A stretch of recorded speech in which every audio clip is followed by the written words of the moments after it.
Hello નમસ્કાર વિદ્યાર્થી મિત્રો, આપણી આ સહિયારી યુટ્યુબ ચેનલ પર આપ સર્વનું હાર્દિક સ્વાગત છે। મિત્રો, આજના વિડીયોની અંદર આપણે વાત કરવાના છે ધોરણ 7 વિષય છે ગુજરાતી અને તેમાંય સ્વાધ્યાય પોથી આધારિત કાવ્ય પહેલું છે કે પ્રાણી માત્રને, તેનું સંપૂર્ણ સોલ્યુશન આ વિડીયોની અંદર આપણે નિહાળવાના છે।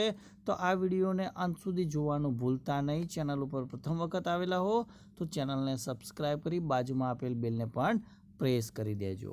તો મિત્રો, પ્રાણી માત્રને કાવ્યના સ્વાધ્યાય પોથી આધારિત દરેક પ્રશ્નોનું સોલ્યુશન આપણે નિહાળીશું। તો પ્રશ્ન પહેલો છે કે નીચેના દરેક પ્રશ્નના ઉત્તર માટે આપેલા વિકલ્પોમાંથી સાચો વિકલ્પ શોધી અને આપણે જવાબ લખવાનો છે। તો પહેલો પ્રશ્ન જોઈએ કે પૂર્ણ અહિંસા આચરનારા તપસ્વીએ ખાલી જગ્યા રક્ષણ આપ્યું, તો એની અંદર જવાબ આવશે પ્રાણી માત્રને। બીજો પ્રશ્ન છે કે સર્વધર્મ સંસ્થાપક સ્મરણો ખાલી જગ્યામાં ખપ લાગો, તો એની અંદર જવાબ આવશે વિશ્વ શાંતિ। ત્રીજું છે કે ખાલી જગ્યા જનસેવાના પાઠ બનાવ્યા, તો જવાબ આવશે બુદ્ધે। ચોથું છે કે સૌના હૃદયમાં ન્યાય નીતિ રૂપે કોણ વસે છે, તો જવાબ આવશે રામ। પ્રશ્ન નંબર 2 છે કે યોગ્ય વિકલ્પ પસંદ કરી વાક્ય પૂર્ણ કરવાનું છે કે માન્યા પોતા સૌને, એટલે કે જવાબ આવશે સૌને પોતાના જેવા જ ગણ્યા। બીજું છે કે સદા અમારા અંતરમાં, એટલે કે હંમેશા અમારા હૃદયમાં રહો। ત્યારબાદ ત્રીજું વાક્ય કે ક્ષમા સિંધુને વંદન હો, એટલે કે ક્ષમાના સાગરને નમન હો। પ્રશ્ન નંબર 3 છે કે કૌંસમાંથી યોગ્ય શબ્દ પસંદ કરી ખાલી જગ્યા પૂરવાની છે। પહેલી ખાલી જગ્યા છે કે મહાવીર સ્વામીએ ખાલી જગ્યા અહિંસાનું આચરણ કર્યું, તો જવાબ આવશે પૂર્ણ। બીજું છે કે ગૌતમ બુદ્ધે ખાલી જગ્યા માર્ગનો બોધ આપ્યો, તો જવાબ આવશે મધ્યમ। ત્રીજું છે કે ખાલી જગ્યા શ્રી કૃષ્ણ સંસારમાં રહીને પણ અલિપ્ત રહ્યા, તો જવાબ આવશે યોગી। ચોથું છે કે હજરત મોહમ્મદ પૈગંબર રહમનેકીના ખાલી જગ્યા પ્રચારક હતા, તો જવાબ આવશે પરમ। ખાલી જગ્યા કામો કર્યા છતાંય રહ્યા હંમેશા નિર્લેપી, તો જવાબ આવશે સગડા। ત્યારબાદ પ્રશ્ન 4 છે કે આપણે જોડકા જોડવાના છે ભાઈ, કે પ્રેમ ધર્મના સ્થાપક, તો એ આવશે ઈસુ ખ્રિસ્ત। બીજું છે કે રહમ નેકીના પ્રચારક, તો એ આવશે હજરત મોહમ્મદ। પવિત્રતાની મૂર્તિ, તો એ આવશે અશો ઝરથુષ્ટ। સંન્યાસીનો ધર્મ ઉજાડ્યો, તો એ આવશે ભગવાન બુદ્ધ। અને પૂર્ણ અહિંસક રહ્યા, તો એ આવશે મહાવીર સ્વામી। ત્યારબાદ પ્રશ્ન નંબર 5 કે નીચેના પ્રશ્નોના ઉત્તર એક એક વાક્યમાં લખવાના છે। પહેલો પ્રશ્ન છે કે પ્રાણી માત્રને કોણે રક્ષણ આપ્યું, તો પ્રાણી માત્રને તપસ્વી મહાવીરે રક્ષણ આપ્યું। બીજો પ્રશ્ન, અહિંસાનો અર્થ શું થાય, તો મન, વાણી અને કર્મથી હિંસા ન કરવી, એને આપણે અહિંસા કહેવામાં આવે છે। ત્રીજું છે કે સંન્યાસીનો ધર્મ ઉજાડ્યો, એ શબ્દો કોના માટે વપરાયા છે, તો સંન્યાસીનો ધર્મ ઉજાડ્યો એ શબ્દો ભગવાન બુદ્ધ માટે વપરાયા છે। ચોથું છે કે જીવતરમાં રામે કઈ ટેક પાડી હતી, તો જીવતરમાં રામે એક પત્ની વ્રતની ટેક પાડી હતી। એક પત્ની વ્રત એટલે શું, તો એક પત્ની વ્રત એટલે જીવનભર એક જ પત્નીને વફાદાર રહેવાનું વ્રત, તો એને એક પત્ની વ્રત કહેવામાં આવે છે। છઠ્ઠો પ્રશ્ન છે કે કર્મ કરવા છતાં કોણ અનાસક્ત રહ્યું છે, તો કર્મ કરવા છતાં યોગી શ્રી કૃષ્ણ અનાસક્ત રહ્યા છે। સાતમો પ્રશ્ન છે કે કવિ સર્વધર્મ સંસ્થાપકોના સ્મરણોને શામાં ખપ લાગવા કહે છે, તો કવિ સર્વધર્મ સંસ્થાપકોના સ્મરણોને વિશ્વ શાંતિમાં ખપ લાગવા કહે છે।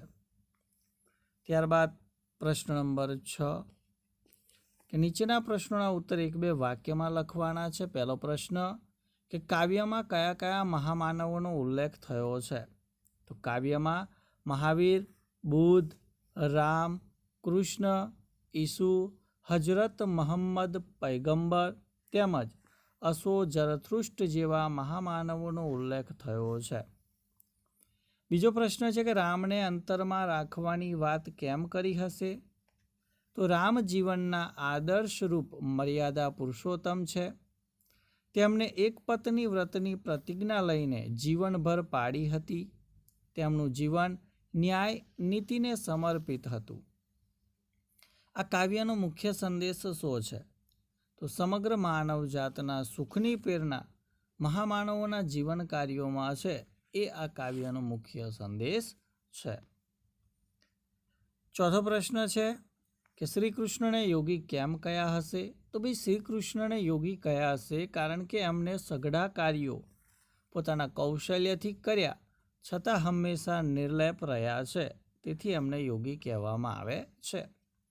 પ્રશ્ન નંબર 7 છે કે ભાઈ નીચેના પ્રશ્નોના ઉત્તર 2-3 વાક્યમાં લખો. પહેલો પ્રશ્ન કે બુદ્ધ મધ્યમ માર્ગ દ્વારા શો સંદેશ આપે છે?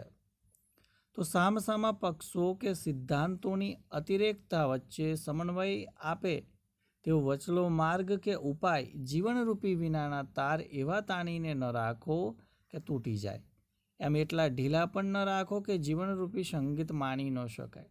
બીજો પ્રશ્ન છે કવિએ ઈસુને ક્ષમા સિંધુ શા માટે કહ્યા છે? તો ઈસુને જ્યારે લોકોએ વધસ્તંભ ઉપર ચડાવ્યા ત્યારે એમને કહ્યું કે લોકોને ક્ષમા કરો.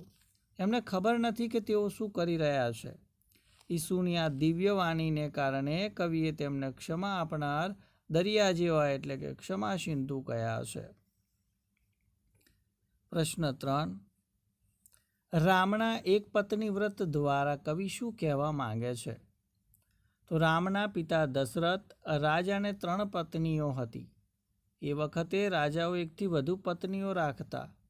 રામે ન્યાયનીતિ રૂપે સમાજમાં એક પત્ની વ્રત પાડી માત્ર સીતા સાથે જીવન પસાર કર્યું. ચોથો પ્રશ્ન છે કે કવિએ માનવજાત માટે પ્રેરણારૂપ કયા કયા જીવન કાર્યો કર્યા દર્શાવ્યા છે? તો કવિએ મહાવીરનો અહિંસા, બુદ્ધનો મધ્યમ માર્ગ, રામના ન્યાયનીતિ, સદાચાર માનવજાત માટે પ્રેરણારૂપ ગણ્યા છે. એ જ રીતે ફળની આશા વિના નિર્લેપ કર્મ કરનાર કૃષ્ણ, ક્ષમા સિંધુ ઈસુ તેમજ જરથુષ્ટના જીવન કાર્યો પ્રેરણારૂપ છે. પ્રશ્ન નંબર 8 છે કે નીચે આપેલા વાક્યનો ભાવ દર્શાવતી કાવ્ય પંક્તિ કાવ્યમાંથી શોધીને લખો. કે બધા કાર્યો કર્યા છતાં કોઈ કાર્યમાં લેપાયા નહીં. તો કાવ્ય પંક્તિ છે કે સઘળા કાર્યો કર્યા છતાંય રહ્યા હંમેશા નિર્લેપી. બીજો વાક્ય છે કે એક પત્ની વ્રતના પાલનની પ્રતિજ્ઞા લીધી અને એ જીવનભર પૂર્ણ રીતે પાડી. તો કાવ્ય પંક્તિ છે કે એક પત્ની વ્રત પૂર્ણ પાડ્યું ટેક વણી છે જીવતરમાં. ત્રીજું છે કે સંન્યાસીના ધર્મને ઉજાડનાર તપસ્વી બુદ્ધને નમસ્કાર હજો. તો કાવ્ય પંક્તિ છે કે સંન્યાસીનો ધર્મ ઉજાડ્યો વંદન કરીએ બુદ્ધ તને.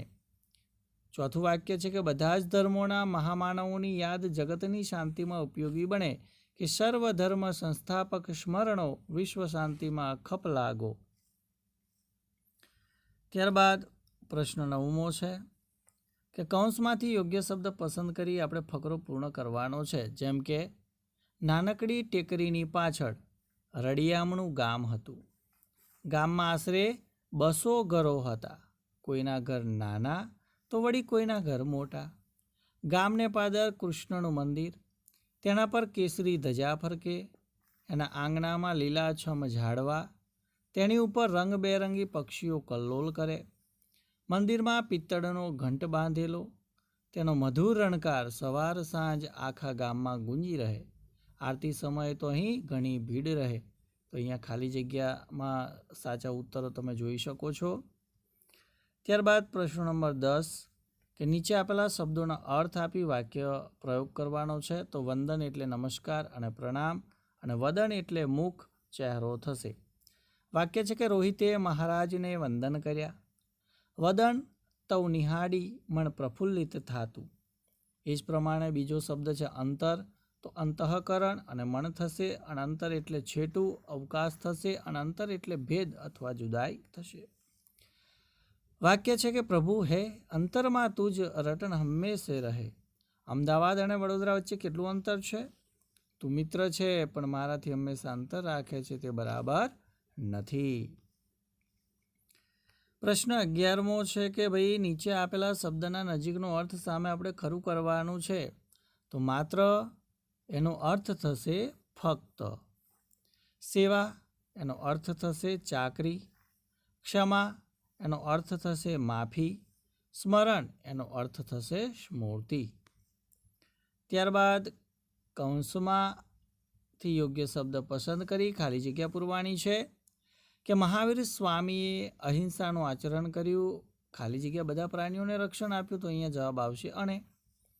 શ્રી કૃષ્ણએ બધા જ કાર્યો કર્યા, ખાલી જગ્યા જીવનભર એ બધાથી અલિપ્ત રહ્યા, તો અહીંયા આપણે પરંતુ આવશે.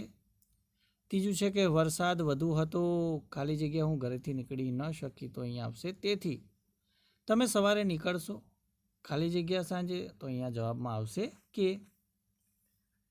પ્રશ્ન નંબર 13 છે કે ભાઈ નીચે દર્શાવેલ વર્ણ છૂટો પાડી અલગ કરો. તો બુદ્ધ એમાં ધ છે તો દ વત્તા ધ છે. એ જ પ્રમાણે તમે અહીંયા જે અંડરલાઇન કરેલી છે એના આપણે વર્ણો છૂટા પાડવાના છે, તમે અહીંયા જોઈ શકો છો. ત્યારબાદ નીચેના ઉદાહરણમાં 3 વ્યંજનો જોડાઈને બનેલો જોડાક્ષર લખ્યો છે. તમે તેમાં રહેલા વ્યંજનો ઉદાહરણ મુજબ આપણે અલગ પાડવાના છે. તો ઉદાહરણમાં મિસ્ત્રી, તો સ્ત્રીની અંદર શ વત્તા ત વત્તા રી છે. તો એ પ્રમાણે દરેક ના જે વ્યંજનો છે એ વ્યંજનો તમે જોઈ શકો છો. 15મો પ્રશ્ન છે કે ભાઈ નીચેના વાક્યોમાં યોગ્ય સંયોજક મૂકી ખાલી જગ્યા પૂરવાની છે. કે મેં એને કહ્યું નહોતું છતાં પણ તેને મારું કામ કરી નાખ્યું, તો અહીંયા છતાં પણ. ગુરુવારે જો શાળામાં રજા હોય તો આપણે પુસ્તક મેળામાં જઈશું. ત્રીજું છે કે છત્રી હતી તે સારું થયું, નહીતર તું પલડી ગયો હોત. જો સાહેબ કહેશે તો આપણે બાલ સભા ગોઠવીશું. કાલે હું મારા દાદા સાથે દવાખાને જવાનો છું, તેથી હું રમવા નહીં આવું. તો અહીંયા જે સંયોજક છે સંયોજક પણ તમે અહીંયા જોઈ શકો છો. ત્યારબાદ પ્રશ્ન 16 છે કે જેની અંદર આપણે શું કરવાનું છે. તો કે ભાઈ અહીંયા જે પેરેગ્રાફ આપેલો છે એ પેરેગ્રાફની અંદર આપણે વિરામચિહ્નો મૂકવાના છે અને પછી આપણે સારા અક્ષરે લખવાનું છે. પ્રશ્ન 17ની અંદર આપણે જોડણી સુધારવાની છે, તમે અહીંયા જોઈ શકો છો. આ મુજબ આપણે જોડણી સુધારીને લખી દેવાની છે. ત્યારબાદ સમાનાર્થી શબ્દમાં રક્ષણ તો રખવાડી, ટેક તો પ્રતિજ્ઞા, હંમેશા તો કાયમ, નમન તો પ્રણામ, પરમ તો ઉત્તમ, ખપ તો ઉપયોગ, માર્ગ તો રસ્તો અને સઘળા તો બધા આવશે. સમાનાર્થી શબ્દ છે. ત્યારબાદ વિરોધાર્થી શબ્દ જોઈએ તો પૂર્ણનું વિરોધી અપૂર્ણ, ધર્મનું વિરોધી અધર્મ, નીતિનું વિરોધી અનીતિ, પવિત્રતા એનું વિરોધી અપવિત્રતા, સ્મરણનું વિરોધી વિસ્મરણ, પોતાનું એનું વિરોધી પારકું થશે. ત્યારબાદ નીચેના શબ્દ સમૂહ માટે એક શબ્દ લખવાનો છે કે કોઈ બાજુના અતિપના વિનાનો વટલો માર્ગ, તો એને મધ્યમ માર્ગ કહેવાય. જેને સંસાર ત્યજો છે તે, તો એને સંન્યાસી તરીકે ઓળખવામાં આવે છે. ત્યારબાદ નીચેના રૂઢિપ્રયોગનો અર્થ આપી વાક્યમાં પ્રયોગ કરવાનો છે. ભાઈ પાઠ બનાવવો એનો અર્થ થશે સમજણ આપવી અથવા બોધ આપવો. વાક્ય છે કે સંસારની માયા વિશે ગુરુએ શિષ્યને પાઠ બનાવ્યો. બીજું છે ધર્મ ઉજાડવો, તો અર્થ થશે જીવનને આચરણથી સાર્થક કરવું. વાક્ય છે કે નરસિંહ મહેતાએ ભક્તિ માર્ગે જઈને પોતાનો ધર્મ ઉજાડ્યો. ત્રીજું છે કે ટેક વણવી, એનો અર્થ થશે સંકલ્પને વળગી રહેવું. વાક્ય છે કે રાષ્ટ્ર સેવાની ટેક વણીને સુભાષચંદ્ર આજીવન મથતા રહ્યા. ખપ લાગવું એનો અર્થ થશે ઉપયોગમાં આવવું. વાક્ય છે કે પિતાજીના આદર્શો અને વિચારો એમના દીકરાને ખપ લાગ્યા. ત્યારબાદ મિત્રો પ્રવૃત્તિ છે જેની અંદર તમને ગમતી અન્ય પ્રાર્થનાની 5-7 પંક્તિ લખવાની છે. તમે પુસ્તકાલયના પુસ્તકો અને ઇન્ટરનેટનો પણ ઉપયોગ કરી અને તમે લખી શકો છો. તો અહીંયા આપણે એક નમૂનો આપેલો છે. ત્યારબાદ બીજું છે કે ભાઈ કાવ્યમાં વપરાયેલા નીચેના શબ્દો ભાઈ વાંચવાના અને આ કાવ્યમાં ઉપયોગમાં ન થયો હોય તેવા 3 શબ્દો લખવાના છે. તો એ પણ અહીંયા લખેલા છે. તો વિદ્યાર્થી મિત્રો આ હતું ધોરણ 7 વિષય ગુજરાતીની અંદર પહેલું કાવ્ય પ્રાણી માત્રને એ સ્વાધ્યાય પોથીનું સંપૂર્ણ સોલ્યુશન આપવાનો પ્રયત્ન કર્યો છે. તો ચોક્કસથી વિડીયો ગમ્યો જ હશે તો વિડીયોને લાઇક કરી દેજો, શેર કરી દેજો અને ચેનલને સબસ્ક્રાઈબ કરી દેજો. Thank you. આભાર.